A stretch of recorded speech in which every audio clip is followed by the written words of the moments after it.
Hi అండి, namaste. Welcome to Suhasni's kitchen. నేను మీ సుహాస్ని రెడ్డి.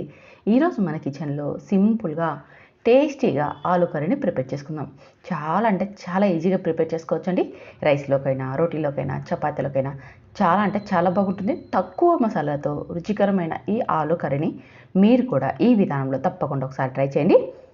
మరి ఎలా తయారు చేసుకోవాలో చూసేద్దామా? ఇందుకోసం ముందుగా స్టవ్ మీద ఒక చిన్న పెనం పెట్టుకొని అందులోకి ఒక 3 స్పూన్స్ దాకా ఆయిల్ వేసుకోవాలి.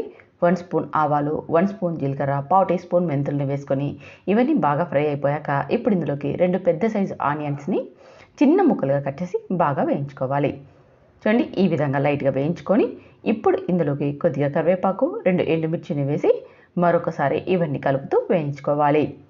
అలాగే ఇందులోకి 3 మీడియం సైజు టమోటాలని కూడా చిన్న ముక్కలుగా కట్ చేసి ఒకసారి ఇదంతా బాగా కలిసేలాగా కలుపుకోవాలి. ఇలా కలిపేసేసి ఇప్పుడు ఇందులోకి ఒక 1/4 టీ స్పూన్ దాకా పసుపును వేసి టమోటాలని సాఫ్ట్గా ఇంతవరకు మగ్గించుకోవాలి. ఇవి మగ్గేలోపు ఒక మిక్సీ బౌల్ తీసుకొని అందులోకి మనం తినగలిగే కారాన్ని బట్టి పచ్చిమిర్చిని, 10 దాకా వెల్లుల్లి రెబ్బలు, రుచికి సరిపడా ఉప్పును వేసి మెత్తగా గ్రైండ్ చేసుకోవాలి. అలాగే ఆలుని ఉడికించి స్మాష్ చేసి పెట్టుకోవాలి. ఇక్కడ మీకు నేను 1/2 కిలో ఆలుకి ఈ కర్రీని చూపిస్తున్నానండి. దాన్ని బట్టి మీరు మసాలాని యాడ్ చేసుకోండి. చూడండి, ఈలోపు మనకి టమోటాలు అనేది చాలా సాఫ్ట్గా అయిపోయాయి కదా. ఇలా టమోటాలు అనేది సాఫ్ట్గా అయిపోతే మనకి కర్రీలో బాగా కలిసిపోతాయి. ఇప్పుడు మనం గ్రైండ్ చేసుకున్న ఈ పచ్చికారాన్ని కూడా ఇందులోకి వేసుకొని మరొకసారి ఇదంతా బాగా కలిసేలాగా కలుపుతూ 1 నిమిషం పాటు వేయించుకోవాలి. ఇలా వేయించుకున్నాక స్మాష్ చేసి పెట్టుకున్న ఆలు మిశ్రమాన్ని కూడా ఇందులోకి వేసేసుకొని మరొకసారి ఇదంతా బాగా కలిసేలాగా కలుపుకోవాలి. చూడండి, ఇలా అంత బాగా కలిసేలాగా కలిపి ఇప్పుడు గ్రేవీకి సరిపడా వాటర్ని యాడ్ చేసుకోవాలి. గ్రేవీ అనేది మరీ లూజ్గా ఉండకూడదు, అలానే చిక్కగా ఉండకూడదు.